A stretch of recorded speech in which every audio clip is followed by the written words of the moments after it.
Ah oui, bien. Voilà, alors je découvre peut-être en même temps que vous cette invention, l'amplificateur de voix. C'est très très très intéressant. C'est très impressionnant. Voilà, ah oui, c'est très impressionnant. Alors, quelques personnes qui viennent s'installer encore, je crois. Donc, bonsoir.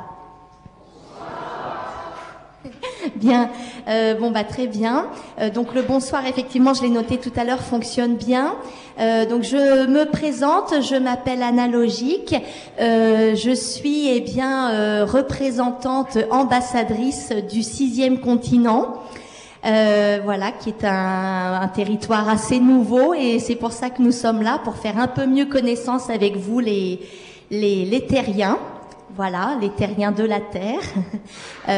Donc, tout d'abord, on m'a dit de vous rassurer, je viens en paix. Je viens en ami. Voilà. Ça, je crois que c'était important de le signaler tout de suite. Je vais vous présenter j'ai du mal à trouver le terme qui conviendrait. J'allais dire 2 personnes, mais ils ne sont pas tout à fait vrais. Ce sont des hologrammes en fait, hein. Donc ils sont là-haut, vous les avez peut-être vus. Donc il y a Mi 4G, voilà, que j'ai appelé Mi 4S tout à l'heure, parce qu'il a un frère jumeau qui s'appelle Mi 4S, mais là c'est Mi 4G qui est avec nous ce soir. Et nous avons Manu Méric qui est là-haut. Voilà, vous pouvez venir avec moi les choses. Voilà. Donc ce sont des hologrammes, hein, qui ont été programmés. Vous pouvez, si vous voulez, essayer de les toucher au passage. Vous n'y arriverez pas, votre main va passer à travers. Il paraît que c'est un concept intéressant pour vous. Voilà. Et c'est très très très pratique, hein, parce d'abord c'est moi qui les ai programmés, donc ils font exactement ce que je veux avec leurs cheveux. Voilà. Alors. Merci beaucoup. Donc vous allez m'aider, hein, tout au long de cette conférence pour illustrer certains propos, puisque c'est une conférence que je vais co-animer avec Geneviève Boucher, qu'on va vous présenter tout à l'heure. Merci les choses. Voilà. Ah oui, c'est pas très des hologrammes, hein, c'est pas très malin. Alors évidemment un thème. Pourquoi je suis là ce soir? Parce que ce thème m'intéresse au plus haut point. Évidemment, je suis même honorée que les terriens s'y intéressent. Quelle civilisation sur quel continent? Eh bien, je suis un petit peu là pour y répondre et pour apporter mon éclairage d'habitante du 6e continent. Alors, d'abord, avant de répondre à cette question, quelle civilisation, j'ai envie de demander d'abord, qu'est-ce que le 6e continent? Voilà une bonne question. Parce qu'en arrivant ici, j'ai cru comprendre qu'il y a également quelque chose qu'on appelle le 6e continent, qui est une espèce de déchet, d'amas de déchets qui flotte à la surface de l'océan, qui porte cette expression-là aussi. Autant vous dire que je gère actuellement une crise diplomatique chez moi. Ils ont été un petit peu vexés de savoir que certains humains les confondaient avec des déchets.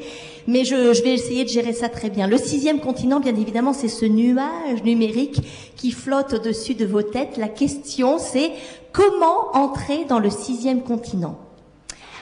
Eh bien, il faut savoir que entrer dans le 6e continent, c'est d'abord possible pour tout le monde, pour chacun d'entre nous, pour chacun d'entre vous. Prenons par exemple Jason.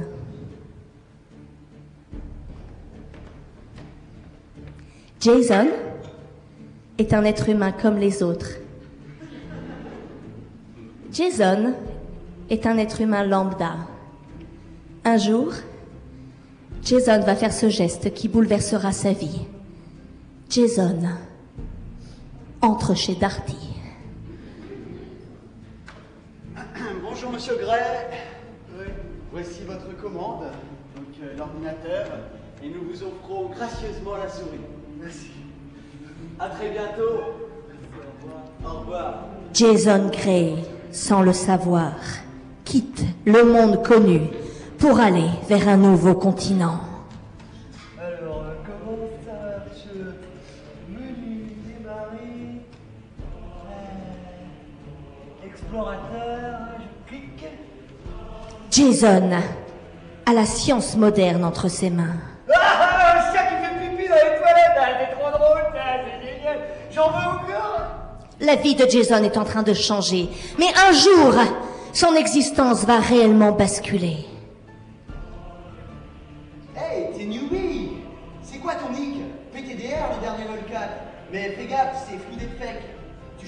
Chad?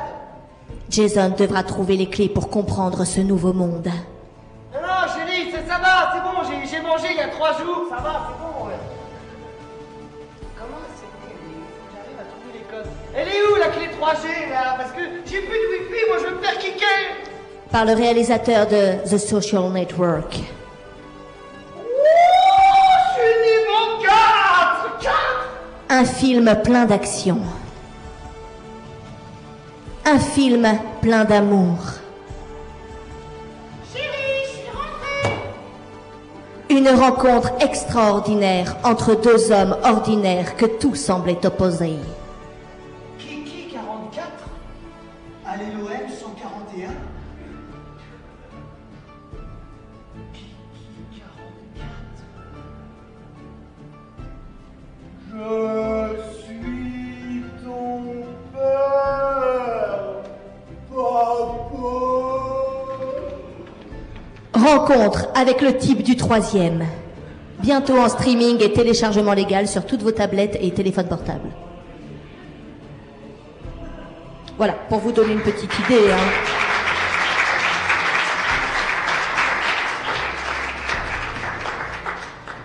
Pour vous donner une petite idée et vous dire que vraiment ce monde est accessible à tous, ce monde est ouvert. Bienvenue donc sur le 6e continent.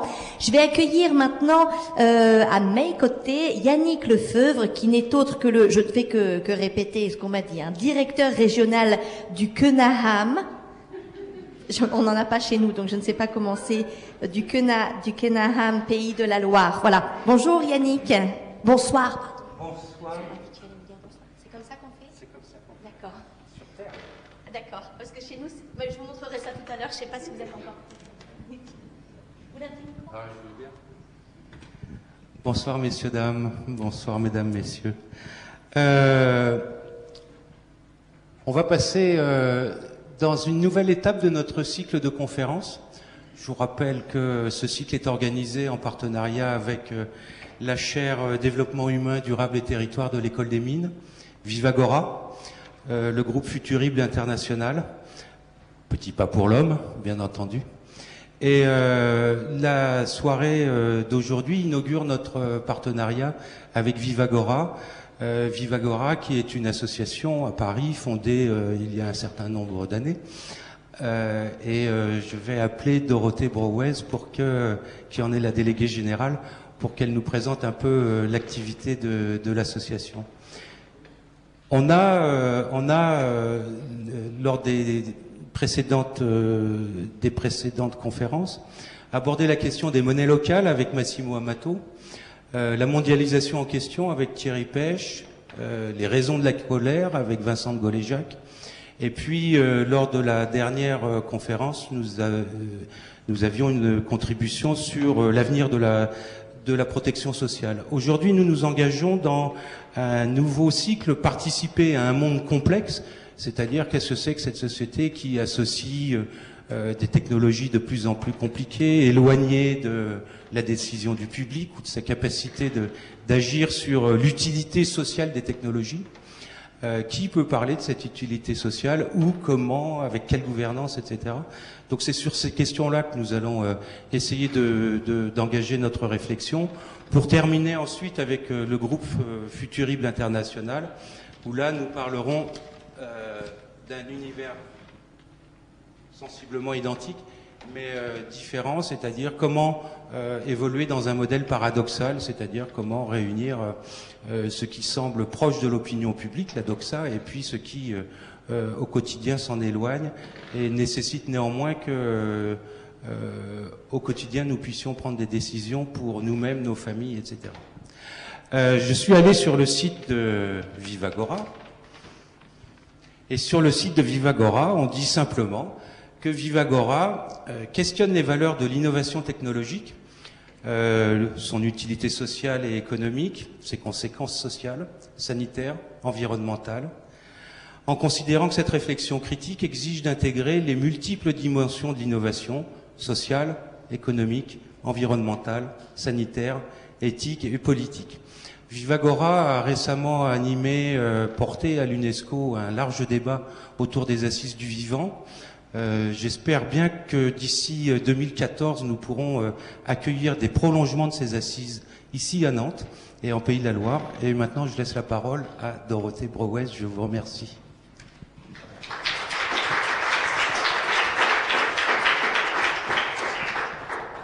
Merci Yannick pour cette belle introduction. J'espère ne pas trop être anachronique après vous, et je n'ai pas osé être numérique. Je continue sur ma lancée.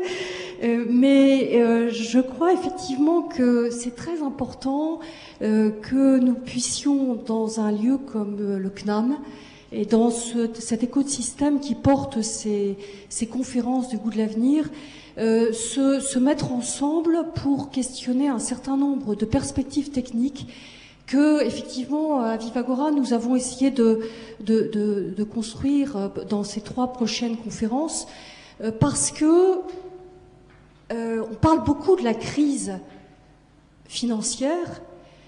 Cette crise financière, elle a un support qui est un support technologique, qui sont notamment les algorithmes.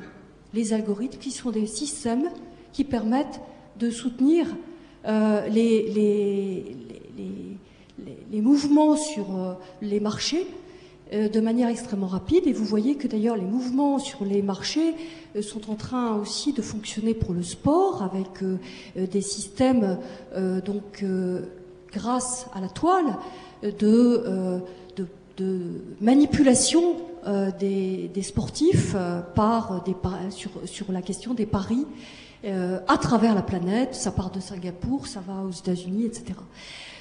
Pourquoi je signale des choses aussi triviales que cela, c'est que nous sommes vraiment tous concernés par la compréhension, l'analyse et les choix au quotidien que nous faisons par rapport à tout ça. Ça paraît tout bête, mais on est un maillon de ces chaînes-là, à la fois dans ce que nous mangeons, dans ce que nous consommons, dans ce que nous choisissons de regarder dans nos programmes télévisés, radio, dans les choix aussi de lecture, et dans ce que nous transmettons évidemment à nos enfants. Et de plus en plus, c'est la difficulté qui nous a animés à Vivagora quand nous avons créé cette structure il y a 10 ans. Nous étions des journalistes scientifiques issus de la revue Biofutur. Nous avions l'impression que de plus en plus, pour les citoyens, la prise sur les techniques devenait difficile, parce que les techniques ne sont pas lisibles, on décode pas bien ce qu'elles font au monde et ce qu'elles formatent malgré nous ou avec nous, en tout cas pas forcément avec la discussion publique qui serait nécessaire à véritablement faire des choix éclairés sur ce que ça fait au monde, ce que ça fait aux humains, et ce que ces technologies diverses et variées font aux liens sociaux, aux relations. C'est pour ça d'ailleurs que Vivagora s'est appelé, on a choisi cette agora du vivant, parce que nous pensons que les vivants, le monde vivant, est le lieu même où s'actualise notre rapport au réel et notre exigence de personnes qui sont dans un moment très particulier du temps, où nous avons effectivement un bagage génétique, mais nous avons une créativité énorme, puisque nous sommes des axolotes, je le rappelle, c'est-à-dire des êtres extrêmement peu déterminés, particulièrement l'espèce humaine. Et donc c'est toute la chance culturelle, la chance technologique, puisque les technologies font partie de la culture, le langage est une technique. Encore faut-il que nous soyons suffisamment capables de regarder ce qui se passe, de regarder là où nous allons, et d'avoir la possibilité et de la prise, et de faire sens avec ces technologies, et de faire poids en tant que citoyen du point de vue de nos responsabilités. Alors, je vais demander peut-être là à Geneviève Boucher, j'étais un petit peu longue, excusez-moi. Geneviève Boucher va pouvoir prolonger un petit peu ce que je viens de dire, et même surtout l'incarner, puisqu'elle est à Vivagora. Vivagora, je le répète peut-être ici, dans son activité, a beaucoup développé le débat public, mais travaille aujourd'hui dans le dialogue des parties prenantes pour une innovation responsable, c'est-à-dire pour que véritablement les pratiques d'innovation soient plus proches des attentes humaines, de la vitalité de nos relations qui nous font devenir de vrais humains. Et Geneviève va nous parler avec son expérience très ancienne du domaine de l'informatique. Le mot informatique paraît tout à coup très très bizarre, mais c'est pourtant son ancrage, et c'est pour ça que j'ai vraiment, je la remercie d'avoir accepté de venir nous parler depuis ce moment où effectivement elle s'est impliquée dans la mise en place de machines. Et puis après, de machines qui sont devenues des réseaux, et j'espère que ces réseaux vont pas devenir des pieuvres, mais qu'elles vont plutôt devenir des connexions, comme sont nos synapses entre nos neurones, au service d'une conscience du monde, d'une présence plus grande les uns vis-à-vis des autres.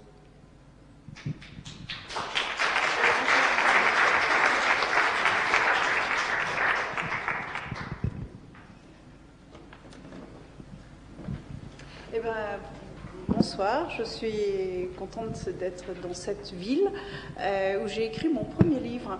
Et c'était un livre sur la saga du Minitel. J'étais loin d'imaginer que j'allais revenir de nombreuses années plus tard et pour faire avec vous un bilan de ce que le numérique est en train de changer notre civilisation.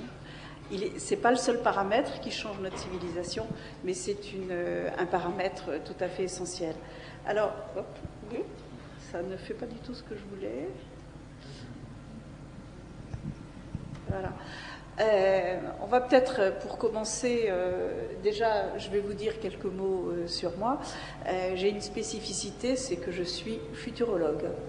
Voilà, alors là, j'avoue, Geneviève, bonsoir Geneviève, que le mot, moi, m'a interpellée, et pourtant je viens du 6e continent, alors j'imagine que pour vous, pauvres terriens, ce mot doit être un peu étrange. Enfin, vous peut-être pas, parce que vous avez l'air plus pointu que les gens que j'ai rencontrés dans la rue de Nantes. Je suis allée pour mon expérience, pour mon observation personnelle.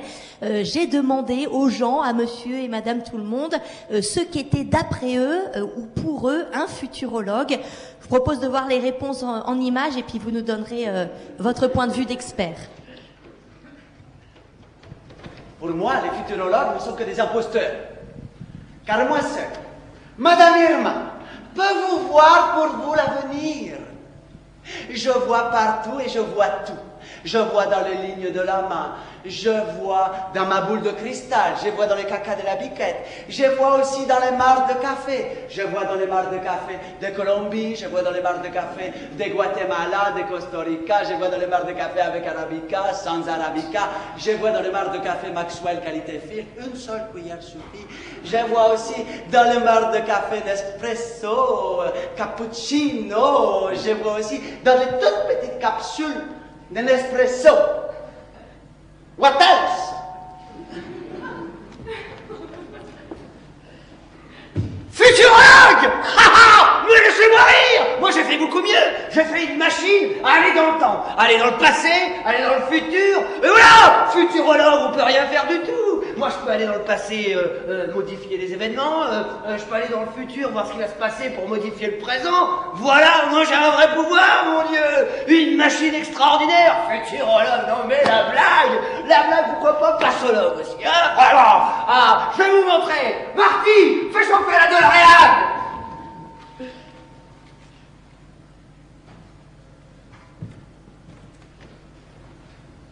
Bonsoir. Vous voulez que je vous parle des futurologues? Alors je vais faire glisser mes mots. Je vais venir taper le slam pour vous glisser mon slow.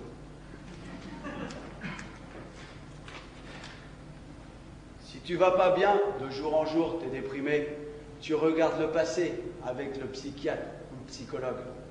Mais si tu espères pour toi un monde meilleur, tourne-toi vers l'avenir, va voir le futurologue. Ils sont pour nous les sages qui délivrent des messages et nous donnent des gages pour croire en nos mirages. Et si les politiques, les PDG, les présidents oublient enfin les gains, tous leurs profits et leur argent, alors je crois vraiment que notre monde sera moins pire et qu'enfin tous ensemble, nous l'aurons tous, le goût de l'avenir. C'était Plicor qui va pas mal. Continuez le combat.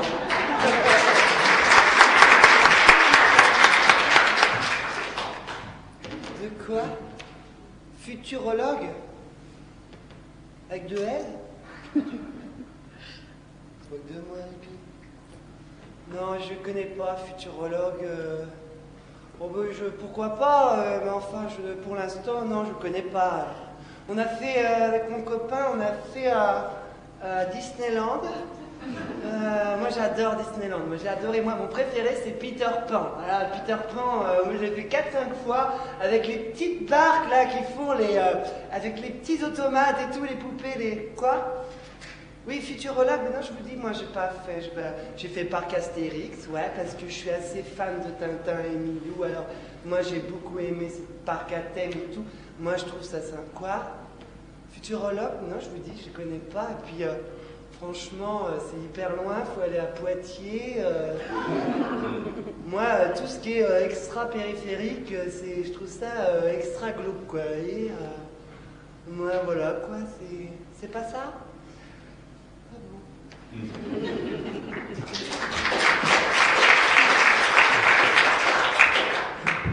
Ah, par moi-même tout-puissant, nom de moi-même, les futurologues sont mes enfants et je les ai créés à mon image. Oui, ils sont comme moi, ils sont curieux.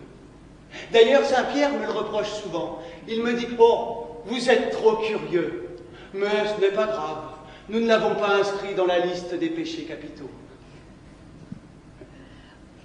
Et puis elle me fait très rire celle-là parce que il en faut bien quelques défauts. Sinon, nous serions bien seuls, Saint-Pierre et moi. Enfin, revenons aux futurologues. Ils m'amusent, ils anticipent, ils travaillent, ils cherchent toujours à tout savoir. Et moi, je les regarde et je saupoudre, j'ai mes bottes secrètes, je saupoudre de surprises. Alors, hop, ils pensent avoir trouvé, et hop, je les reprends par surprise. Car moi-même est grand, moi-même est amour, moi-même est toute puissance, moi-même bless you.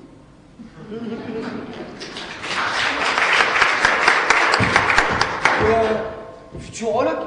Ouais, vas-y, envoie. Quoi? Je sais pas ce que c'est, moi. Futurologue, c'est le futur. Tu devines le futur. Là. Putain, tu devines le futur? Attends, c'est vachement bien ça, parce que moi j'aime bien jouer les jeux de course là, les lotos, tout ça. Vas-y, on voit les numéros là, c'est bien ça. Ah oui, c'est bien, tu peux avoir les numéros. Ah oui, parce que moi j'adore jouer là, tout ce qui est PMU, pas les jeux à gratter, parce que là tu peux pas deviner, y a pas, mais elle fait ça avec un pendule, c'est avec un pendule, c'est un truc de, tu peux, non mais c'est mortel ça. Vas-y, envoie. Voilà, enfin. Je ne suis pas responsable des propos, vraiment, je suis allée voir, je ne sais pas si la réponse exacte est dans ces quelques interviews. Je crois que votre point de vue d'expert est bienvenu pour comprendre qu'est-ce qu'un futurologue. Oui, on va peut-être casser le morceau avec ce sujet du futurologue. En fait, qu'est-ce que c'est? Ce sont des gens qui ont pour métier d'imaginer des scénarios pour le futur, pour des horizons entre 1 et 100 ans, entre 30 et 100 ans, hein, voilà. Et pour ce faire, ils utilisent effectivement le travail qui est produit par les prospectivistes, c'est-à-dire des gens qui manipulent les chiffres et qui, eux, peuvent faire des projections à 3, 4, 5 ans. Après 5 ans, ça commence à devenir flou. Donc le futurologue utilise d'autres matériaux pour travailler. Par exemple, les artistes. Par exemple, tout le travail qui est fait par les historiens, les anthropologues, les spécialistes de la géopolitique, puisque évidemment le futur se fabrique dans le passé récent et quelquefois même dans le passé très ancien. Il utilise également tout ce qu'il peut voir dans la vie quotidienne, dans les médias, dans la rue et puis dans sa propre existence. Je vais vous proposer de réfléchir ensemble à l'incidence du développement du 6e continent dans notre société. Mais je ne vais pas aborder la question sous un angle philosophique ou économique ou technologique. On va l'aborder, si ça vous convient, sous l'angle de la vision du futurologue. Ça vous va? D'accord. Alors, je vais essayer. Non? Bah, j'espère, parce que sinon, il faut changer toute la conférence. Alors, j'espère qu'ils ne vont pas dire non. Hein. Alors, non, ils sont d'accord.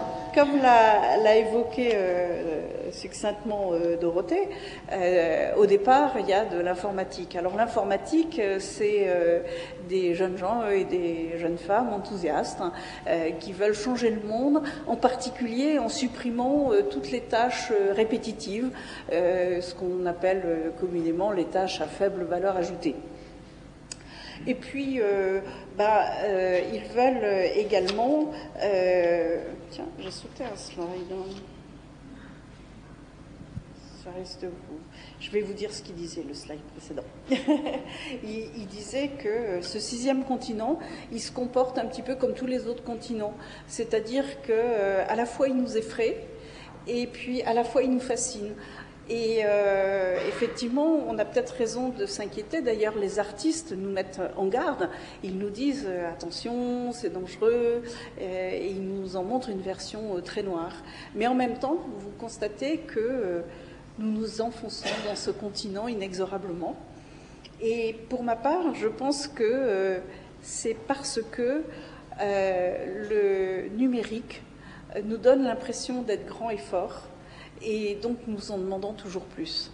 Et c'est pour ça que même si les gens qui s'occupent d'environnement, et avec Agora, on n'en manque pas, on déplore que le bilan carbone du numérique n'est pas satisfaisant. Mais la question n'est pas de savoir s'il faudrait arrêter le numérique. La question est de savoir comment on pourrait faire en sorte que le bilan carbone du numérique soit satisfaisant. Alors, on me rassure tous les jours en m'affirmant que dans les laboratoires, la question est prise en compte. Effectivement, je commence à voir des choses tout à fait intéressantes apparaître, donc vraisemblablement, ça va s'arranger. Mais pour ce qui concerne ce soir, on va partir du postulat qui semble à peu près certain, c'est qu'on ne renoncera plus du tout au numérique. Vous ne renoncerez pas non plus à l'électricité. Alors, je vous disais, le numérique, ça démarre par l'informatique, et au début avec des jeunes gens très enthousiastes, et qui ont beaucoup de bonnes intentions. Ils ont également comme bonne intention de faire en sorte que les scientifiques puissent travailler beaucoup plus vite dans leurs travaux.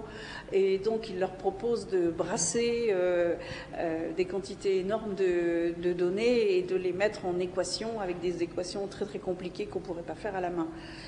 Ceux qui sont sur la photo, vous les avez peut-être reconnus, en fait, eux, ils avaient une autre idée, c'était faire en sorte que les hommes communiquent entre eux beaucoup plus agréablement et éventuellement qu'ils s'amusent avec des jouets tout à fait nouveaux. Mais l'informatique, très rapidement, même celui qui n'y connaît rien comprend que c'est un instrument de puissance. On l'a évoqué avec les scientifiques qui ont pu faire des bonds en avant gigantesques. Et donc, qui dit puissance, dit arme. Et effectivement, l'informatique est utilisée à des fins guerrières. Alors, la dernière guerre mondiale s'est déroulée comme elle s'est déroulée parce que les grandes manipulations d'hommes et de matériel a été rendues possibles grâce à l'informatique. Et d'ailleurs, pour ce qui concerne l'Occident, la Deuxième Guerre mondiale a été le point de départ d'une nouvelle forme de guerre économique et technologique qui s'est énormément structuré et intensifié. Et aujourd'hui, on nous parle peu des guerres économiques, alors que la planète est un véritable chantier si on regarde cet aspect-là. Alors justement, Geneviève, je me permets, hein, si ça vous embête pas, j'ai un document qui m'a été transmis récemment, un document qui date, je crois, des années 1970. À peu près dans ces eaux-là, parce qu'évidemment, excusez-moi, j'ai quand même un de mes hologrammes qui s'appelle Manumérique. Alors Manumérique, danger, numérique, danger, etc. Ça m'a un peu interpellée. Et ce médecin psychiatre qui m'a transmis ce document top secret m'a un petit peu éclairé sur cette variété d'êtres humains qui est très en vogue actuellement, mais qui se développait seulement à l'époque, qui est l'informaticien. Hein. Que se passe-t-il dans la tête d'un informaticien à ce moment-là de l'histoire, un petit peu au départ de l'informatique? C'est un petit peu ce que ce document tente de nous éclairer. Voyons immédiatement. Le projet, c'est à l'avenir, on va développer les stockages de données, quoi, par exemple.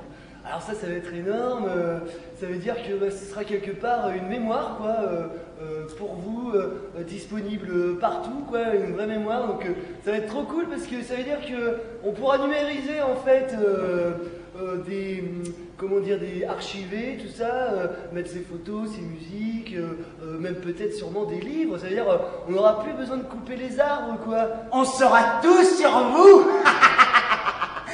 On saura tout sur vous, sur votre vie privée, sur vos envies, vos besoins. Ainsi, nous pourrons mieux vous cibler, pour mieux vous vendre des produits. Nous saurons avant vous ce que vous allez acheter. Et puis, ça permettra, après, il y a différentes applications numériques, ça peut vous permettre d'acheter, de communiquer. Par exemple, vous pourrez acheter en ligne, quoi. Vous n'aurez plus besoin de vous déplacer pour tout, n'importe quoi. Vous pourrez faire depuis chez vous. Ce qui fait que, en faisant depuis chez vous, vous aurez plus de temps pour avoir du temps avec vos amis, quoi. Et puis, vous pourrez rencontrer des gens partout dans le monde, quoi. Dire, la planète va se réduire complètement comme un petit pamplemousse. Et comme un petit pamplemousse, votre patron pourra vous presser. Il pourra communiquer avec vous, vous envoyer des messages la journée, mais aussi la nuit, le week-end, pendant vos vacances, et vous culpabiliserez de ne pas pouvoir lui répondre. Alors vous pourrez répondre par des moyens faciles, quoi. Alors par exemple, il y a un truc, ça s'appelle la carte à puce. On aura une puce, pas au Vietnam. Ouais, pardon, je suis désolé, c'est parce que ça me tient à cœur, voilà. Vietnam insupportable. Alors, ce serait une carte en fait à puce. Alors, on aura une puce où il y aura un tas d'informations.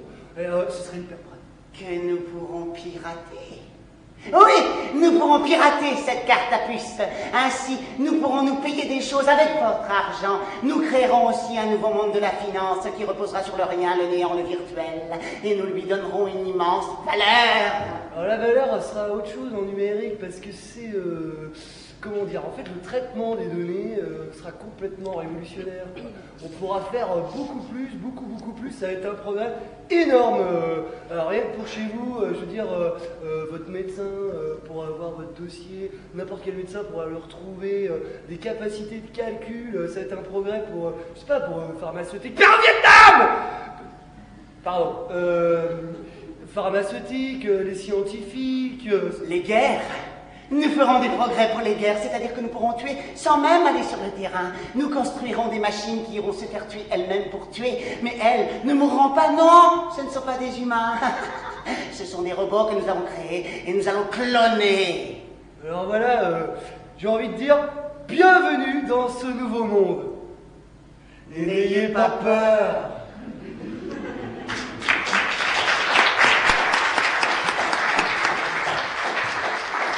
Voilà ce qui se trame dans la tête d'un informaticien. Bon, celui-là était enfermé heureusement, mais les autres ont dû gérer avec cette ambivalence.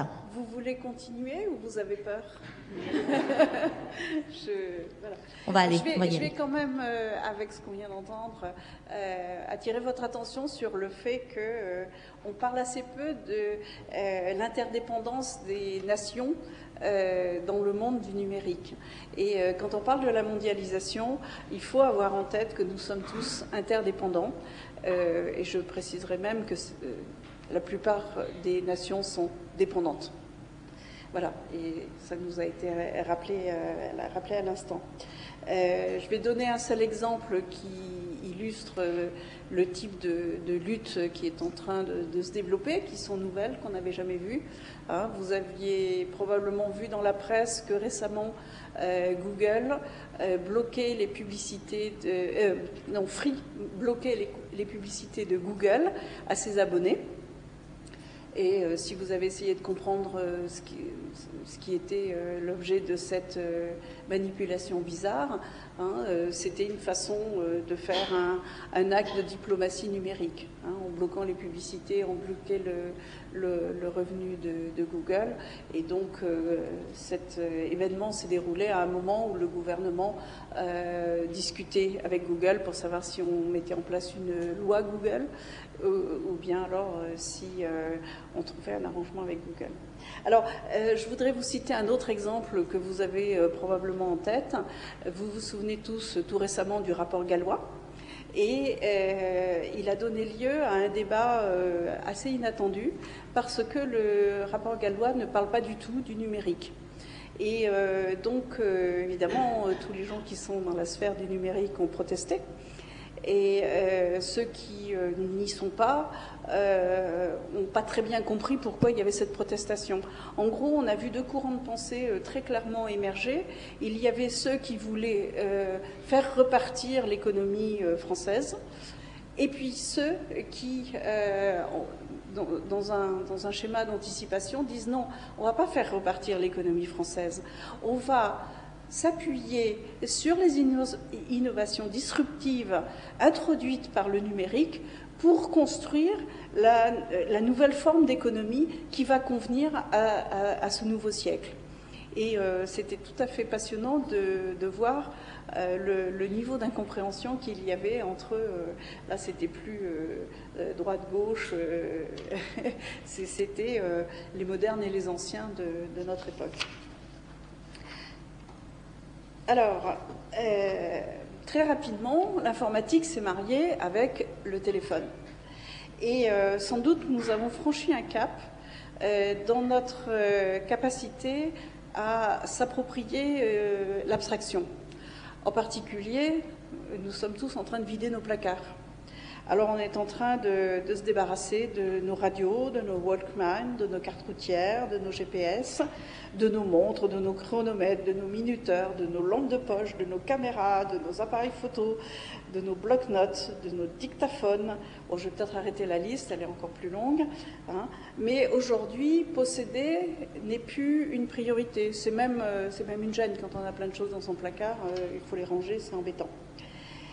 Alors, oui, pardon Geneviève, excusez-moi, parce que je capte également des ondes venues d'un futur très très proche. Ça m'intéresse, parce que disposer, comment vous avez dit, posséder, comment vous avez dit ? Ouais. Posséder, on ne possède plus. On n'a pas, non, c'est pas la peine. On ne possède plus. Alors, ça veut dire que, c'est intéressant parce que ça veut dire que dans certaines situations, j'ai une scène là, dans un futur très proche, ça risque de devenir intéressant de ne plus posséder. Ah oui, ça peut donner des scènes intéressantes. Oui. Voyons voir.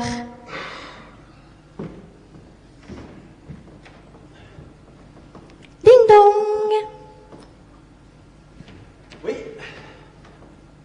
Oui, bonjour, monsieur Martin. Je suis huissier de justice. Je viens pour vous saisir. Hein. Vous avez reçu plusieurs lettres de rappel, il me semble. Et voilà, c'est aujourd'hui la date. Alors, on va commencer par la télévision. Ah, j'en ai pas. J'ai pas de télé. Comment? Je n'ai pas de télévision. Je regarde la télé sur mon téléphone. J'ai une application télé. J'ai toutes les chaînes, hein.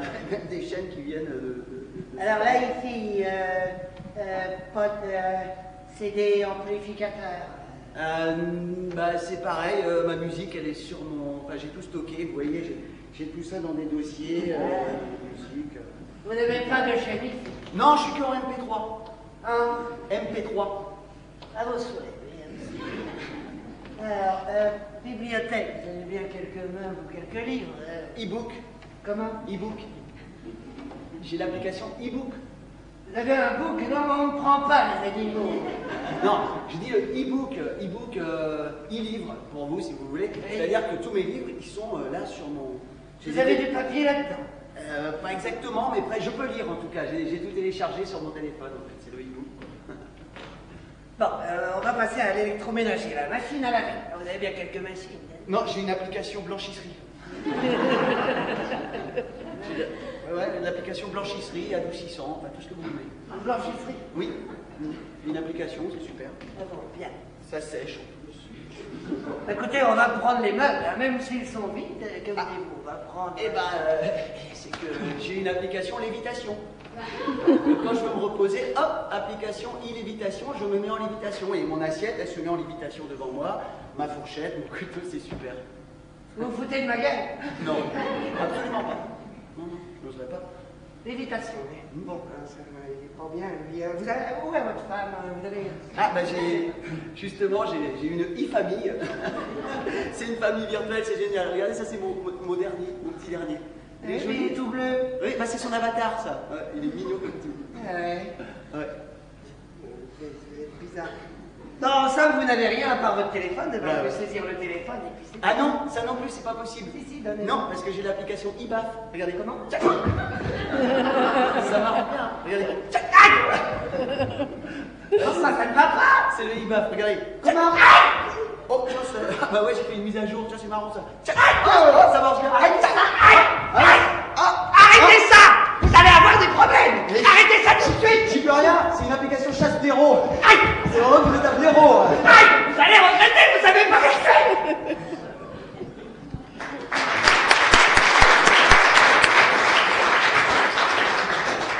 Alors, est-ce que ça va être plus pratique, moins pratique de ne plus avoir? En tous les cas, ce qu'on peut dire, c'est que une fois de plus, on vient de faire la démonstration que le numérique nous fascine.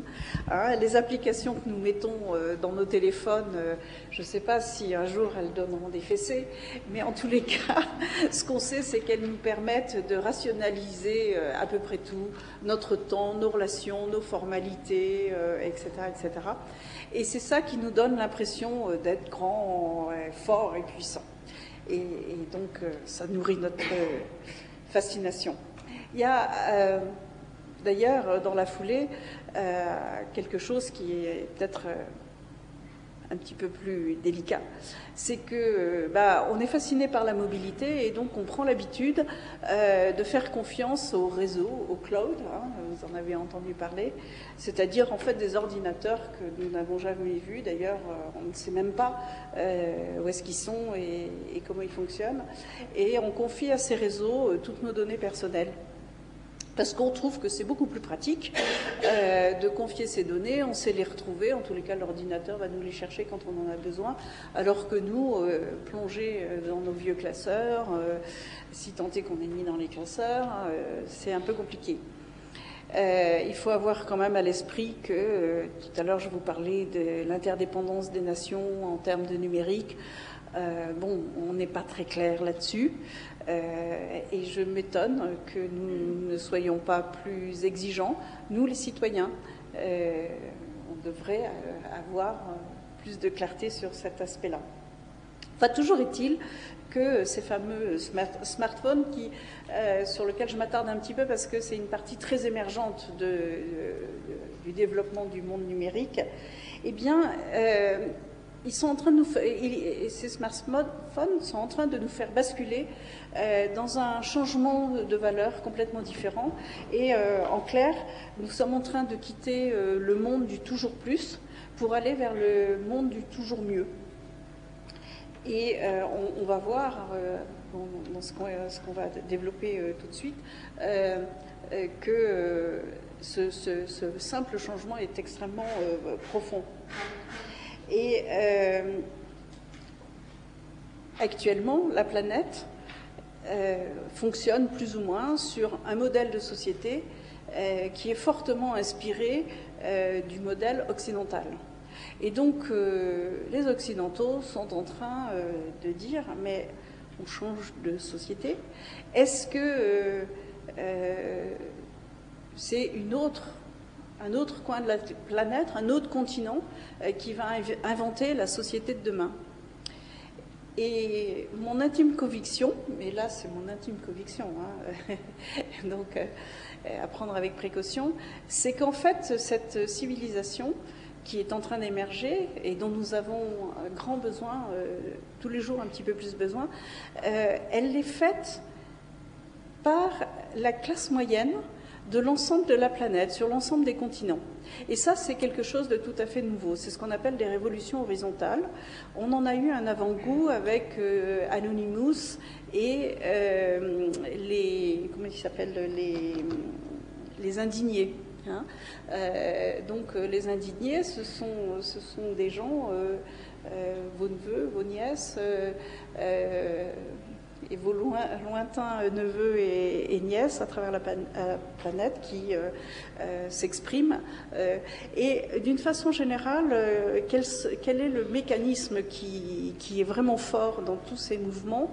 Ce sont des gens qui refusent la sous-consommation des plus pauvres et la surconsommation des plus riches. Et en particulier, ils ridiculisent les plus riches parce que, si vous y regardez de près, ce sont des gens qui ne trouvent pas le bonheur. Donc, c'est pas un modèle qu'il faut sûrement... voilà.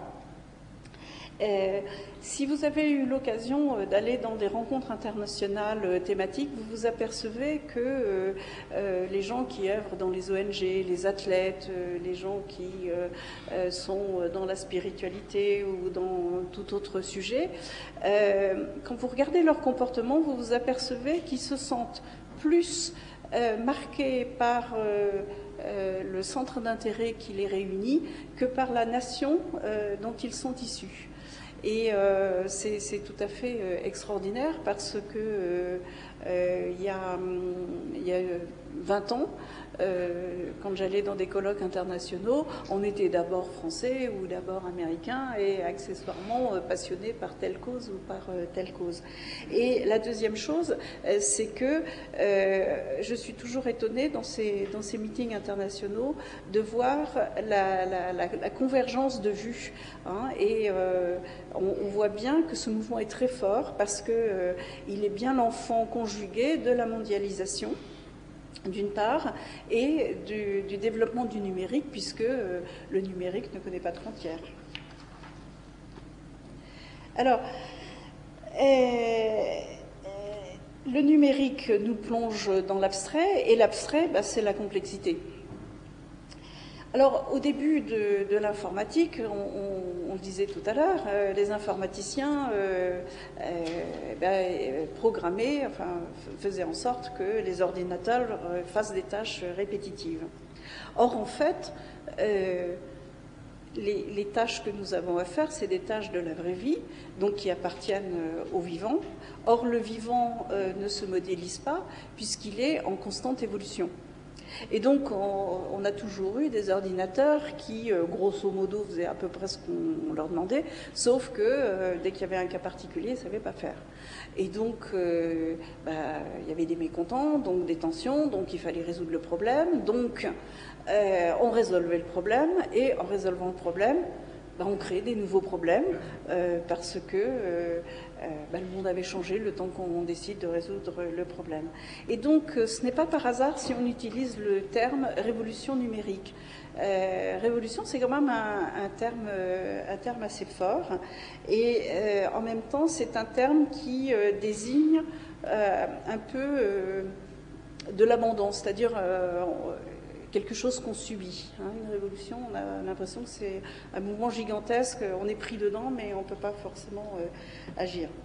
Bon, néanmoins, même s'il y a des mécontents, les hommes poursuivent inexorablement l'informatisation de la vie, et Dieu merci, ils font des progrès. Et il y a un progrès que je trouve tout à fait intéressant, c'est qu'ils sont en train de commencer à faire des machines apprenantes. Et le fait de faire des machines apprenantes va modeler tout à fait différemment notre façon de penser. Parce que une machine apprenante, c'est quand même les ingénieurs informaticiens qui se mettent à accepter que les équations extraordinaires qu'ils savent manipuler, eh bien, elles ne sont pas immuables. En quelque sorte, ils sont en train de reconnaître que l'humilité et l'empathie sont des valeurs d'utilité publique et que même le numérique doit respecter cette nouvelle façon de penser. Et d'une façon plus générale, on introduit cette notion que la loi du plus fort, que nous avons connue pendant le XXe siècle, est en train de basculer pour laisser la place à une idée qui serait que pour réussir et pour durer, il faut être adaptable et non plus seulement le plus fort. Alors, ce changement est souvent perçu comme une façon de penser spéciale mauviette. Eh bien, pas du tout. Ce changement de pensée n'exclut pas l'excellence, et d'ailleurs nous allons le voir tout au long de la suite de l'exposé. Alors, les objets deviennent donc apprenants et de surcroît communicants. Ils calculent nos impôts, ils trient nos déchets, ils surveillent nos malades, ils en arrivent même à conduire nos voitures. Et en se mettant à faire toutes ces tâches extraordinaires, en fait, ils bousculent nos modèles économiques. Alors, le plus percutant, c'est le low cost. Il n'y a pas de low cost sans nouvelles technologies. Si vous prenez Ryanair, Ryanair, c'est d'abord de l'informatique, et ensuite des avions qui volent, et finalement des passagers qui rentrent et qui sortent des avions, qui entre-temps ont volé. Dans certains cas, des problèmes qu'on pensait insolubles arrivent à être résolus, souvent parce qu'on se met à les attraper par l'autre côté, et du coup ça se résout. Je pense par exemple à la médecine. Nous avons encore aujourd'hui une médecine qui est totalement curative. Et c'est très coûteux de soigner, et puis en plus c'est hasardeux. Et donc, au fond, on pourrait prendre le problème par l'autre bout, c'est-à-dire au lieu de soigner, on pourrait essayer de faire en sorte qu'on n'ait pas à soigner. Alors, il y a des travaux excessivement importants qui reposent totalement sur le numérique, qui est l'analyse de l'ADN pour pouvoir prévoir les fragilités de chacun d'entre nous. Et donc, à partir du moment où cette forme de médecine va s'instaurer, parce que pour l'instant, c'est du laboratoire. Enfin, bon, vous pouvez envoyer aux États-Unis un échantillon d'ADN, on pourra vous dire des trucs.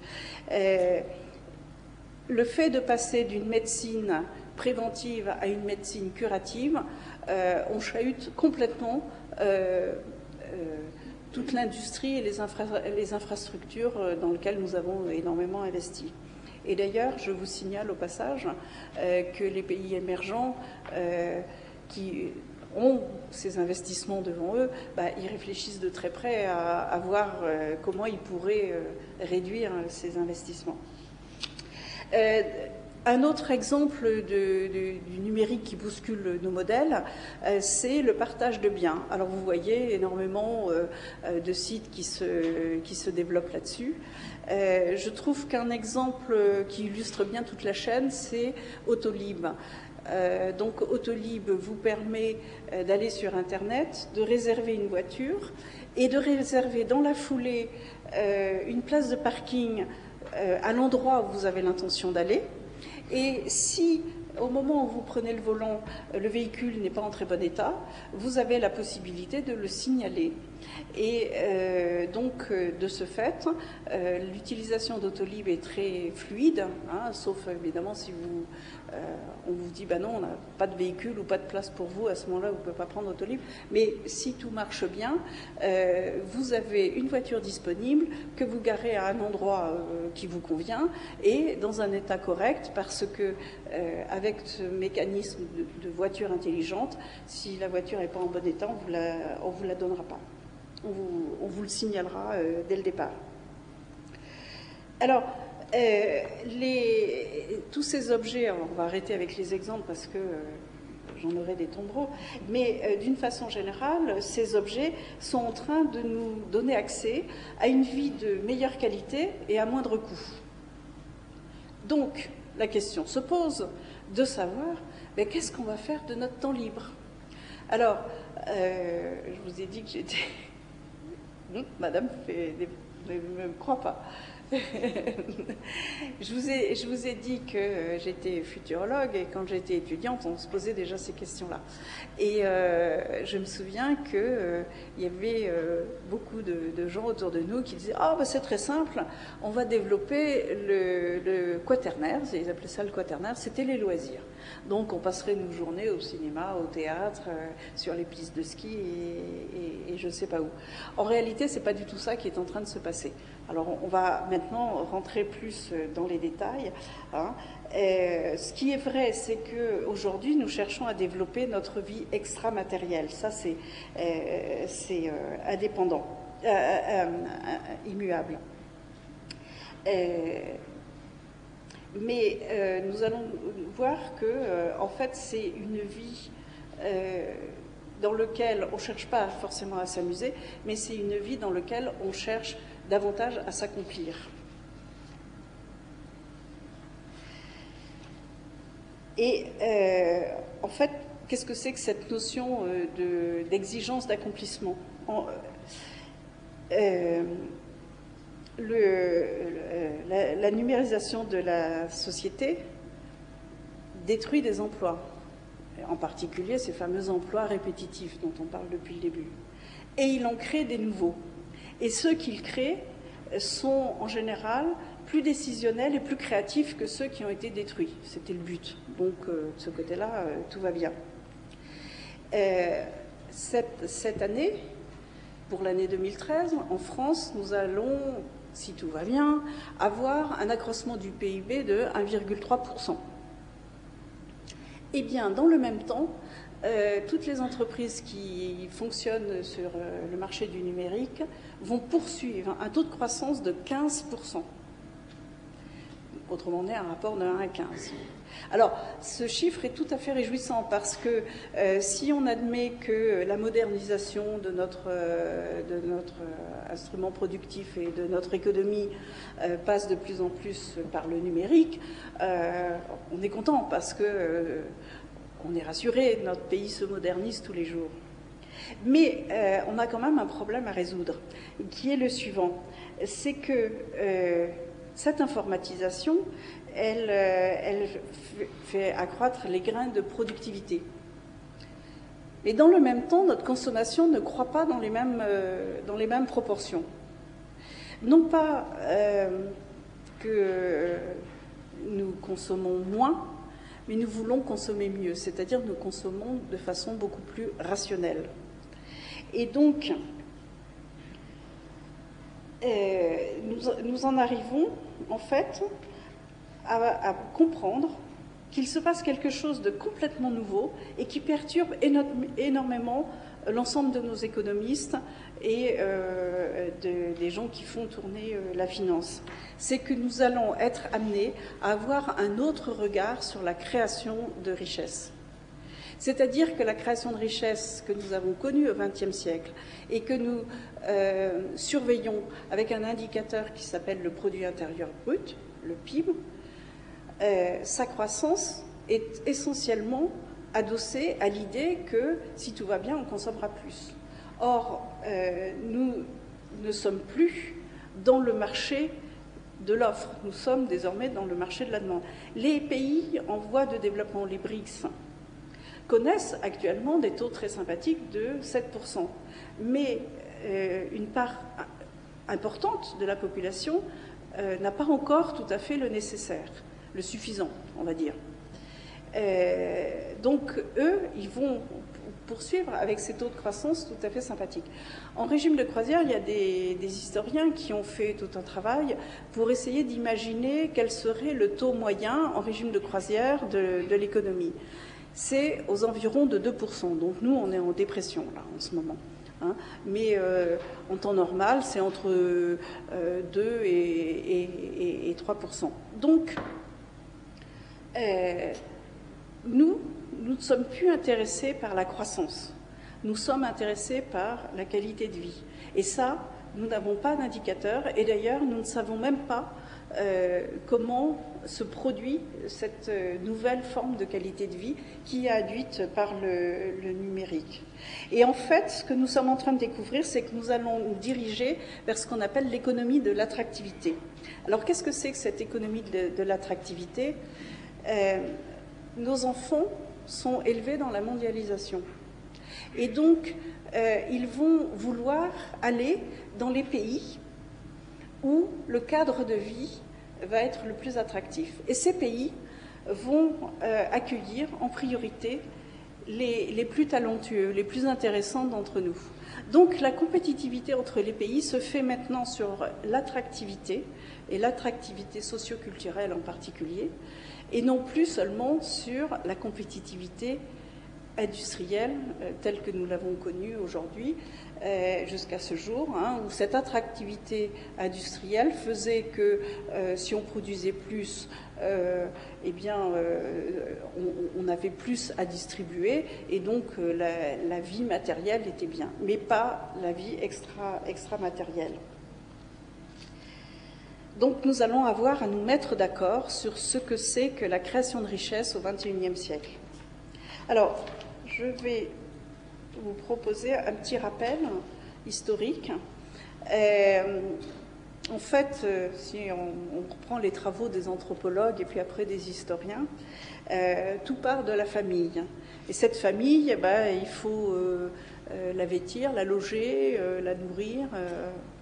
Et donc, les hommes se sont mis à développer l'espace marchand. Les uns tricotaient des pulls, les autres allaient pêcher des poissons, et on s'arrangeait en utilisant un peu de monnaie.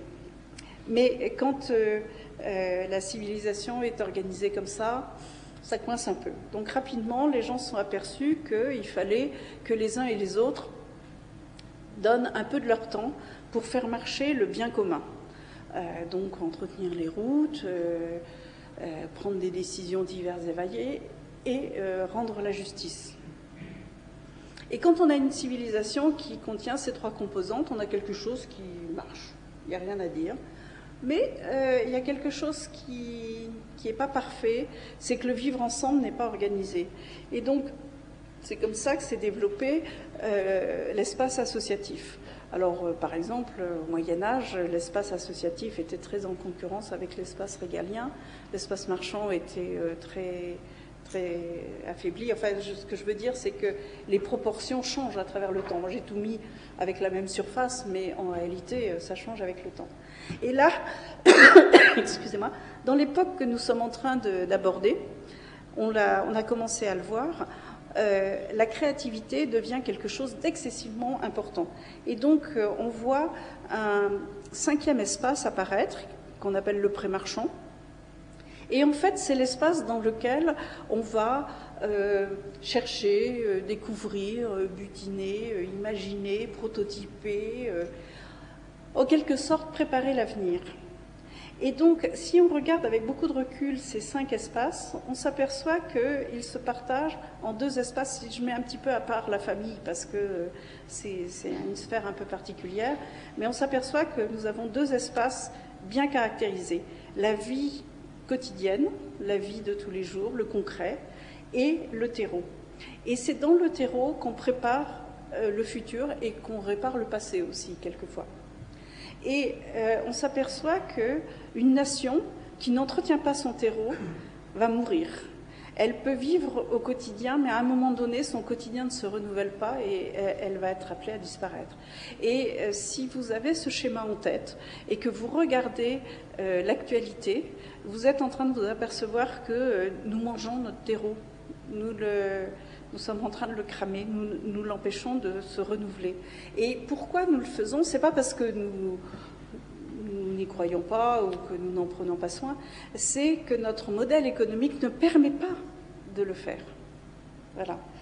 Et donc, on est en train de se rendre compte qu'il va falloir que nous allions vers une forme d'économie dite hybride, qui reconnaîtra 2 formes de création de richesse. La création de richesse qui est produite dans les phases productives, ça on sait faire, on le fait déjà, parfait. et la création de richesse qui est produite dans les phases dites contributives, c'est-à-dire le temps que nous passons à contribuer, à enrichir le terreau, à le renouveler. C'est un véritable défi pour notre génération. Actuellement, il existe différentes pôles de recherche qui travaillent sur comment répondre à ces questions. En particulier, des travaux très intéressants sont conduits sous l'impulsion du président Obama aux États-Unis. En France, cette recherche est, à ma connaissance, pas très structurée, mais elle existe. Et d'ailleurs, des expérimentations sont faites. Vous en avez, par exemple, sur le revenu de base, qui est une composante très importante dans le modèle vers lequel on voudrait aller. Vous avez le financement participatif, qu'on appelle aussi le crowdfunding. Vous avez les monnaies complémentaires, que vous connaissez bien à Nantes, puisque vous avez des chantiers très précis sur ce sujet-là. Et donc, on voit que la compétitivité des nations va passer par une véritable réflexion sur ces sujets-là. Alors, le numérique change notre rapport à la propriété également. Alors, il y a des tas d'exemples possibles sur ce sujet-là, mais en particulier dans les startups innovantes. Alors, je précise que toutes les startups innovantes contiennent du numérique. Vous montrerez toujours un contre-exemple, mais la grande majorité. Eh bien, ces startups qui sont actuellement en cours d'être créées ne sont plus du tout créées avec la même logique que celle que nous avons connue jusqu'à maintenant. Jusqu'à maintenant, il y avait quelqu'un qui avait une idée tout à fait intéressante et il créait son entreprise, et si le projet marchait, il gagnait bien sa vie et personne ne trouvait à redire parce que il avait dynamisé l'économie, il avait apporté un petit peu de progrès, il avait créé des emplois, enfin il avait fait que des bonnes choses, donc on était plutôt content de le voir riche. Dans le monde des startups innovantes, on s'aperçoit qu'un tel projet ne peut absolument pas être porté par un seul homme, fût-il un homme exceptionnel. On s'aperçoit qu'il va falloir mettre autour de cette personne, ou de ces 2 ou 3 personnes qui vont se mettre concrètement sur le projet, tout un aéropage de gens, alors des personnes individuelles, mais aussi des partenaires, et puis aussi des institutions, et puis aussi des collectivités. Et ce foisonnement, on bute sur un problème capitalistique de financement et donc par ricochet capitalistique. Et c'est ça qui fait qu'aujourd'hui, les startups qui se créent ont des structures de capital de plus en plus complexes. Et donc, on s'aperçoit que la création de richesse, eh bien, elle devient collective et ça commence à être visible dans l'économie. C'est-à-dire qu'au fur et à mesure que toutes ces startups vont commencer à prendre leur place dans l'économie, on va voir notre tissu d'entreprise considérablement évoluer. Il y a un autre domaine dans lequel le numérique change notre rapport à la propriété. C'est le mécanisme de duplication. Absolument, oui, vous faites bien de me le dire. Non, mais oui, merci. C'est bien parce qu'effectivement, Geneviève se souvient, nous sommes également sponsorisés, donc effectivement, on avait prévu de faire la coupure pub à ce moment-là. Donc effectivement, publicité. Excusez-nous. Oh non, mais non, c'est le mien.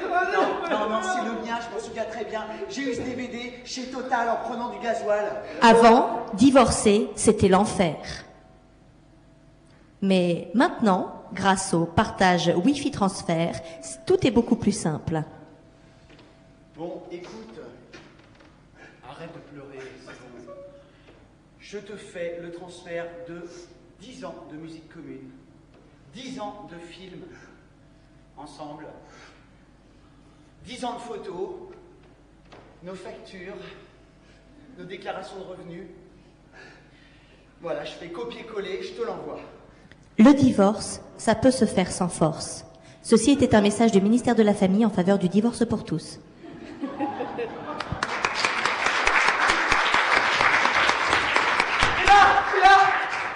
encore un copier-coller là Comment on fait là?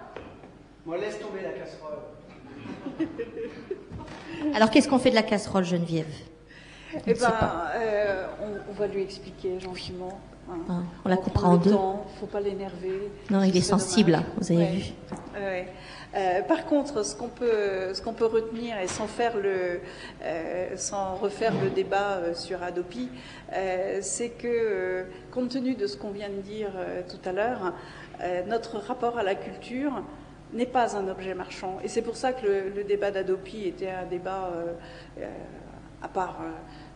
En plus de ces invraisemblances technologiques, ce n'est pas un débat de produits marchands, parce que la culture redevient un patrimoine commun.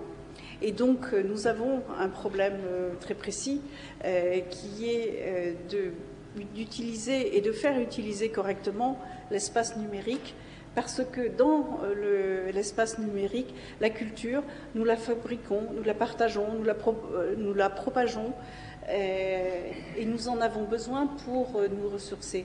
Mais il y a quand même une notion de propriété collective qui doit être protégée, et actuellement, on peut dire que la réflexion, depuis que, entre guillemets, le drame Adopi est passé, la réflexion a été rangée. Il va falloir que nous ressortions ce sujet parce qu'il est trop important pour nous. Alors sur Internet, on fait encore autre chose. On rentre en interaction avec nos semblables. Et d'ailleurs, on le fait un peu sans compter, avec jubilation, parce que nous avons la sensation de faire quelque chose que nos aînés ne pouvaient pas faire. Et c'est extraordinaire. Et d'ailleurs, en faisant ça, nous avons découvert une forme d'économie que nous ne connaissions pas, qui s'appelle l'économie des externalités. Alors le maître dans l'art, c'est Google, qui observe à longueur de journée toutes les requêtes que vous faites chaque fois que vous passez par Google pour aller trouver une information qui vous intéresse.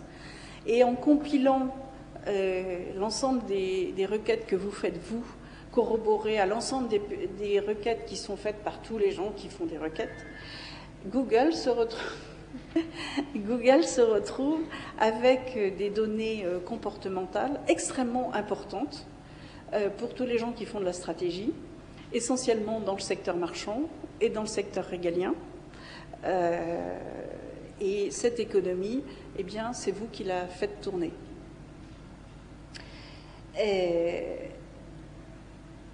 Progressivement, les internautes ont eu la possibilité de faire autre chose. C'est eux-mêmes de distribuer des informations, par exemple en utilisant des blogs. Alors aujourd'hui, cette notion apparaît comme une évidence. Eh bien, ça n'a pas été du tout évident parce que il y a eu des débats extrêmement importants pour savoir s'il était raisonnable de donner une possibilité au public qui jusque-là était réservée à des gens très précis et très contrôlés, qui sont les journalistes. Finalement, les blogs ont été ouverts et puis plein d'autres instruments d'interaction ont été ouverts. Et on s'est aperçu que le public n'a pas du tout abusé de cette fonction. Bien au contraire, une idée nouvelle a émergé et elle est très bien illustrée par Wikipédia, même si aujourd'hui elle est contestée et on pourra ouvrir le débat si vous le souhaitez.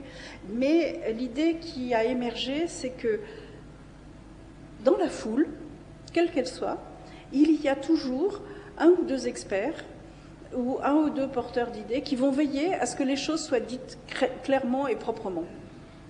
Et petit à petit, l'idée s'est imposée qu'une communauté était en fait une source de richesse et donc être l'animateur d'une communauté est devenu une force. Et même, on va jusqu'à reconnaître qu'une communauté est capable de produire des idées. Alors, pas changer le monde, mais produire des idées. Et d'une façon générale, ce qu'on peut considérer, c'est que ceux qui ont la maîtrise des réseaux sociaux possèdent un avantage extraordinaire sur ceux qui n'en possèdent pas la maîtrise, mais qui n'en sont que les spectateurs, parce qu'ils savent, et tout à l'heure, ça vous a été dit avec beaucoup d'humour, mais c'est un sujet de réflexion extrêmement important. Ils savent non seulement quels sont vos centres d'intérêt à chacun de vous, mais également avec qui vous êtes en interaction. Et donc, je vous laisse imaginer l'intérêt de posséder ces informations en cas de conflit. Et donc, on se trouve avec un double outil, un outil à double face, plus exactement, qui est ce flicage qu'on essaye de ne pas voir, on va dire, mais en même temps, cet outil extraordinaire qui est en fait la possibilité d'aller échanger des idées, d'aller se frotter ce qu'on appelle d'aller à la rencontre des frictions créatives, de rencontrer des gens qui s'intéressent à des projets qui nous intéressent et même passer à l'action. Alors, ces nouveaux outils introduisent un nouveau changement extrêmement important dans notre civilisation. Nous sommes en train de changer de modèle de gouvernance, un modèle de gouvernance que nous avons depuis au moins 3000 ans, vraisemblablement 6 ou 7000 ans. Et donc, ce changement va être excessivement profond. Mais il est déjà tangible, vous allez avoir des exemples qui vont vous venir à l'esprit. C'est l'idée que la gouvernance doit être placée maintenant non plus sous l'angle de l'opacité, mais sous l'angle de la transparence. Le monde est devenu trop compliqué pour qu'il soit géré par un homme ou une petite poignée d'hommes, fussent-ils tous exceptionnels. On s'aperçoit, comme on le disait tout à l'heure, qu'une décision qui est prise avec les parties prenantes sera toujours une décision plus stable que celle qui a été prise sous l'emprise du dogme ou à la lumière des intérêts de quelques happy few. Et également, une décision qui aura été prise de façon collégiale sera une décision qui sera plus facile à mettre en œuvre parce que le consensus fera loi. Et d'ailleurs, cette nouvelle façon de gérer le pouvoir, en fait, est déjà perceptible dans les entreprises qui commencent à adopter une gouvernance avec les parties prenantes, et également dans le monde politique où on commence à voir apparaître ce qu'on appelle la démocratie participative. Et le changement véritablement profond qui va suivre ce que je viens de vous dire, c'est qu'on va quitter le monde de la déresponsabilisation de l'individu. Et au contraire, puisque la gouvernance n'est plus aussi centralisée, et au contraire, l'individu va être de plus en plus pris à partie. Et donc, il va être nécessaire de commencer à développer une nouvelle forme d'instruction civique qui permette aux citoyens de bien comprendre, aux citoyens et aux travailleurs, de bien comprendre les formes de contribution qu'ils vont devoir produire dans la société tout au long de leur parcours de vie. Alors, je vous rappelle les grandes étapes des parcours de vie. C'est jeûner, bon ça, j'ai rien à faire, ça se fait tout seul. Ensuite, j'apprends. Ensuite, je fais, puisque j'ai appris, maintenant je fais. Ensuite, j'innove, puisqu'à force de faire, j'ai des idées comme quoi on pourrait faire un peu mieux. Voilà. J'innove, ça réussit, ou j'innove, ça rate. Bon, là n'est pas la question, mais en tout état de cause, j'ai envie de transmettre. Parce que c'est dommage que mes enfants inventent l'eau chaude. Et quand j'ai transmis, j'ai envie de me rendre utile. Eh bien, à toutes ces étapes de la vie qui actuellement sont honorées de façon tout à fait inégale et quelquefois très frustrante, on s'aperçoit que les individus peuvent contribuer. Et d'ailleurs, suivant les étapes, ils vont pouvoir développer des talents dont la communauté a besoin et dont la communauté se prive actuellement. Alors justement, Geneviève, ça m'a beaucoup interpellée également, je me permets, cette notion de transparence. Vous avez dit démocratie participative, on est allé, c'est-à-dire que on est allé un petit peu plus loin dans mon 6e continent, puisque nous avons un centre d'essai. Donc nous avons soumis, en fait, nous avons tenté une expérience avec des cobayes volontaires malgré eux. Et nous avons tenté cette expérience de la démocratie participative au sein d'une famille contemporaine. Voilà, je vous propose de regarder un petit résumé, un petit extrait de ce que ça peut donner, voir un petit peu quand chacun prend parti. Bien, les enfants, on y va, hein? S'il vous plaît, s'il vous plaît. Bah oui, ça fait déjà 2 minutes qu'on aurait dû commencer. Bon, les enfants, merci d'être venus pour ce conseil de famille. Ce soir, donc c'est notre première motion cette semaine. Vous savez qu'on a pas mal de travail avec pas mal de projets de loi concernant la salle de bain. C'est toujours pas réglé ça. Bref, donc plusieurs sujets. Je vais donner la parole à Chérie Mistinguette pour un point logistique. Je t'en prie. Merci. Thomas, écoute un peu. Merci, monsieur mon doudou d'amour. Donc, je souhaite donc commencer cette réunion par un premier point, puisque nous en avions parlé lors de notre réunion de la semaine dernière, la réparation du pneu avant droit du vélo de Pierre Alain. Donc, nous avons lancé cet appel d'offres auprès de professionnels pour qu'ils expertisent ce pneu avant droit. Donc, ça y est, nous avons reçu des réponses. Alors, Decathlon, Go Sport et les cycles Poulidor nous ont répondu. Vous aurez dans le procès verbal de cette réunion leurs réponses. Voilà, donc comme ça vous pourrez faire votre choix. Et moi je vous propose qu'on vote la semaine prochaine, lors du prochain conseil de famille. Voilà. Alors, le deuxième point, c'était la réparation de la balançoire. Donc là je pense qu'on va pouvoir voter à main levée lors de cette réunion, maintenant tout de suite. Puisque comme chaque année, depuis 3 ans, c'est Georges, le voisin d'en face, qui nous répare donc cette balançoire à titre gratuit. Donc moi je vous propose, je ne sais pas ce que tu en penses, cher vous et mon amour, qu'on vote à main levée, les enfants, pour savoir si on renouvelle ou non le contrat de maintenance de Georges. Donc moi je suis plutôt pour. Voilà, donc là les enfants, ok, vous êtes prêts? T'arrêtes pas d'aller jouer avec lui dans la cabane au fond du jardin? Non, tu peux bien... Non, alors là, excuse-moi, cher doudou mon amour, n'essaye pas d'influencer le scrutin, je serai obligé d'annuler les votes. Donc s'il te plaît, alors là par contre, Georges ne va pas être renouvelé, puisque peu de mains se sont levées, donc eh bien, nous essaierons de trouver quelqu'un d'autre pour la maintenance de la... Je ferai appel de ce vote et de cette décision. Vous pouvez me faire confiance, les enfants, ça ne se passera pas comme ça. Ça fait 15 ans que Georges nous rend ce service. Non.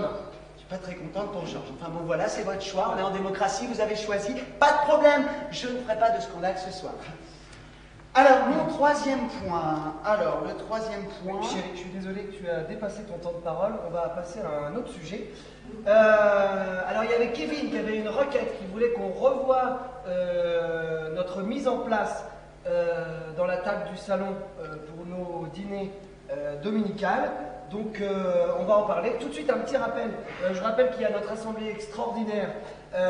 Donc ce jeudi, ici dans la cuisine, soyez à l'heure. Je sais que tu te débrouilles, tu iras faire du sport une autre fois. C'est une assemblée extraordinaire.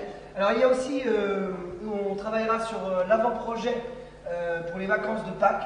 Oui, alors l'avant-projet pour les vacances de Pâques, je ne peux pas te laisser dire ça. Non, je ne te laisserai pas le monopole de la Côte d'Azur. Je t'ai laissé parler, vous me laissez parler, s'il vous plaît, chéri d'amour. Non mais laissez-moi parler. La parole est dépassée, mais monsieur, mon chéri d'amour, va encore avoir le monopole des vacances et ça, je ne le supporterai pas. Pas du tout, pas du tout. J'ai déjà déposé 33 amendements. Et je n'ai pas fini. Je n'en resterai pas là. Vous considérez que les vacances de Pâques ne sont pas importantes, on n'en parle pas. Elles sont justement importantes, mais nous avons tous le droit de dire ce que nous pensons des vacances de Pâques. Et je trouve que vous ne laissez pas tellement la place à la démocratie sur ce sujet, cher mon chéri d'amour. Oh, c'est n'importe quoi. Non, on en rediscutera, mais alors là, moi je trouve que là, vous êtes vraiment, mais c'est même pas de la sagacité, c'est une mauvaise foi, vous êtes... Non, je ne me calmerai pas. Il y a des colères qui sont saines, je suis désolé, je ne me calmerai pas. Vous êtes une mère de famille, soyez un petit peu... Moi, maman, tous les ans, nous irons au Pays Basque. Moi, maman, je ne vous laisserai pas nous emmener sur la Côte d'Azur à Pâques toutes les vacances. Moi, maman, je laisserai le choix à chacun et chacune d'entre vous de choisir votre lieu de villégiature. Moi, maman, je louerai une voiture que je prêterai à la semaine, car vous ne prêtez pas votre voiture toutes les semaines quand nous allons en vacances. Nous devons faire de la bicyclette. Alors, moi, maman, je ne vous laisserai pas mater comme vous le faites. Je vous rappelle que nous avons eu des sessions de nuit à ce sujet et qu'il était entendu loi de l'article 9 du code familial. C'est de la langue de bois. J'avais ma voiture personnelle, jouissant du revenu le plus élevé. Écoutez, les enfants, dites-le, on l'a pas voté ça. Je préfère quitter cette assemblée. Ah, voilà. Oh, puis vous l'encouragez, bravo. Oui, les enfants, quittez cette assemblée avec moi. Nous n'en resterons pas là. Nous n'en resterons pas là. Au revoir, mais je vous aime, mais tant pis, pas ce soir. Nous n'y aurons pas droit. Oh, que d'arguments, cher mon chéri. Ah oui. Ah, vous n'avez pas le monopole, je crois, familial des décisions qui s'imposent. Oui, vous n'avez pas le sens de respect. C'est honteux d'une mère de famille. Vous êtes une mère indigne. Des mots, toujours des mots. Voilà.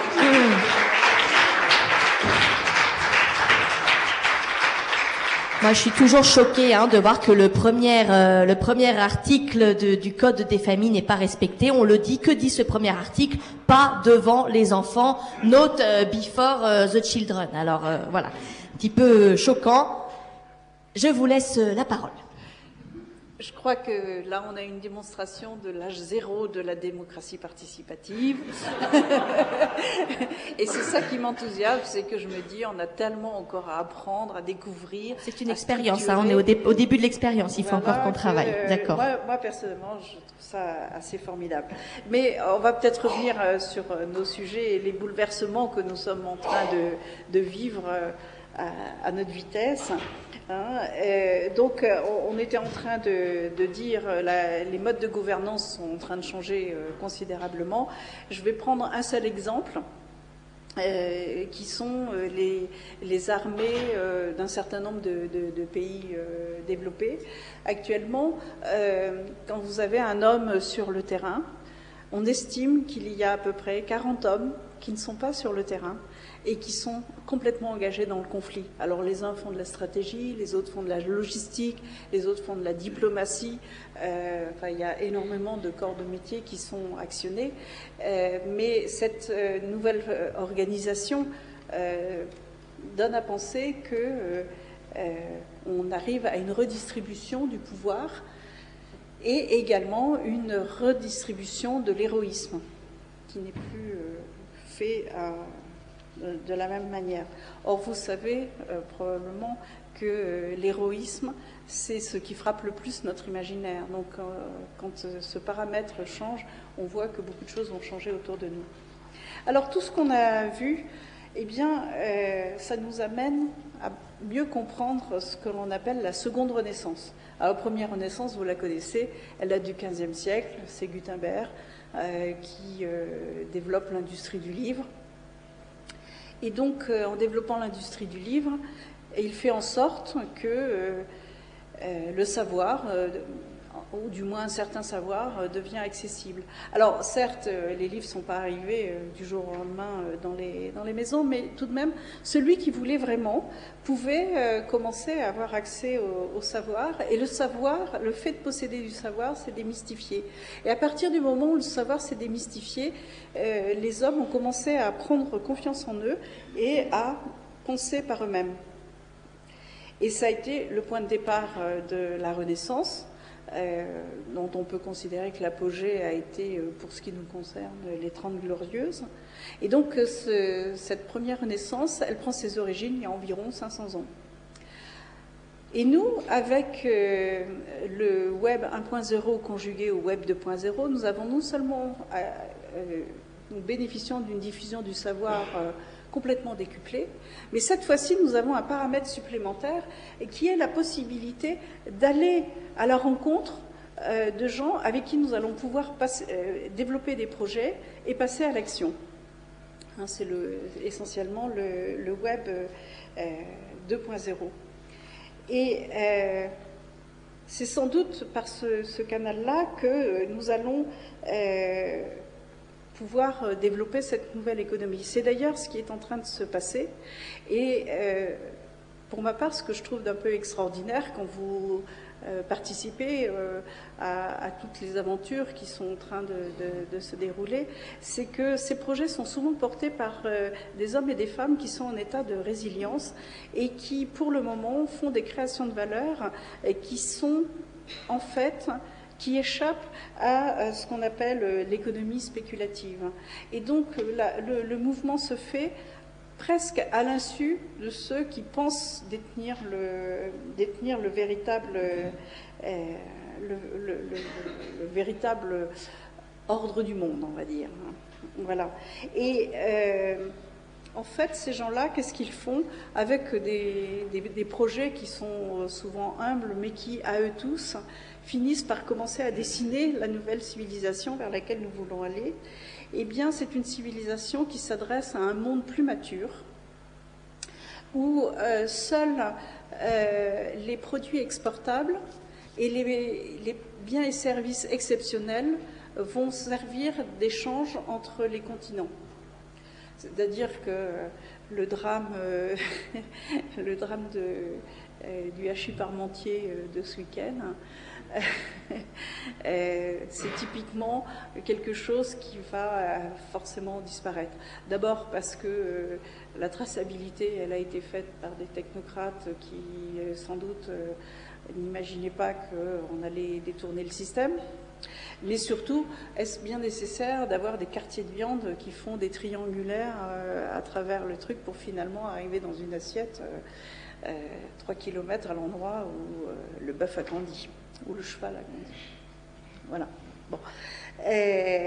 Donc, on va s'adresser on va aller vers une mondialisation plus mature, où, je le répète, les terres rares et certains produits vont pouvoir être exportés en direction de gens qui n'en ont pas mais qui ont autre chose à échanger, et les produits exceptionnels. Et ces produits exceptionnels, ils ne peuvent être conçus et réalisés que par des gens qui vont avoir des attitudes créatives. Et ces gens vont avoir des attitudes créatives parce qu'on va leur offrir une qualité de vie, une qualité du vivre ensemble tout à fait important. Et donc, l'innovation devient une composante stratégique de notre économie, et la qualité de vie devient un élément compétitif pour les nations, entre les nations. Et donc, si on résume de très loin ce que le numérique est en train de nous apporter, il est en train de nous apporter une civilisation qui ne ressemble plus du tout à celle que nous avons connue.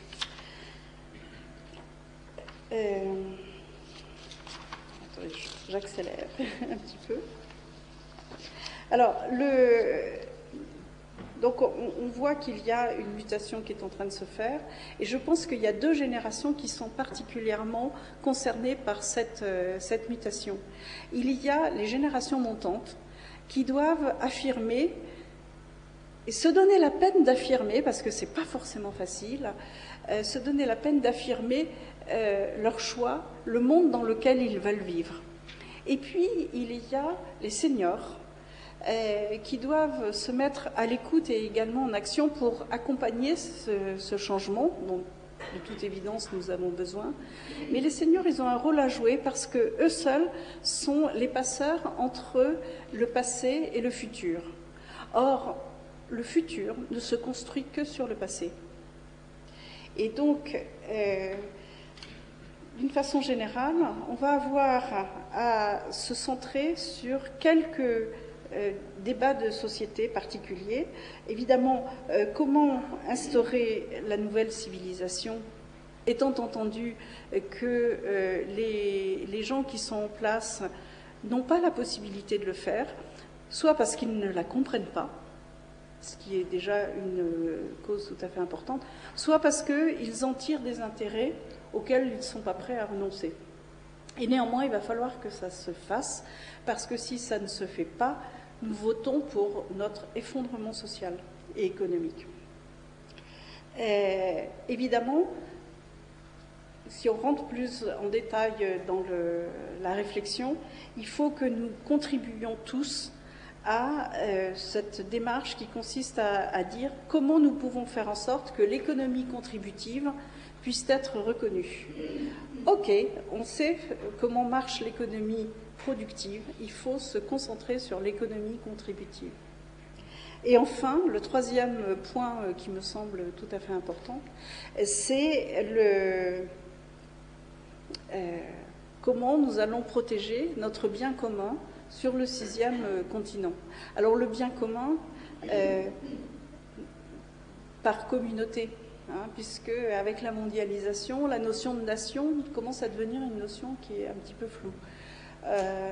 Donc nous avons une réflexion très complexe à mener, mais dont nous avons absolument besoin, puisque le terreau repose sur la culture, la transmission culturelle, l'enrichissement, et donc il faut voir comment nous faisons fonctionner tout ça. Voilà. Je pense qu'à nous tous, on constitue une communauté, puisqu'on vient de partager un moment intéressant ensemble. Et donc, forcément, il y a des experts qui vont vouloir se prononcer sur des points précis. Et on va en profiter. Donc, Très bonne transition, Geneviève. Vraiment, elle peut tout faire toute seule, cette Geneviève.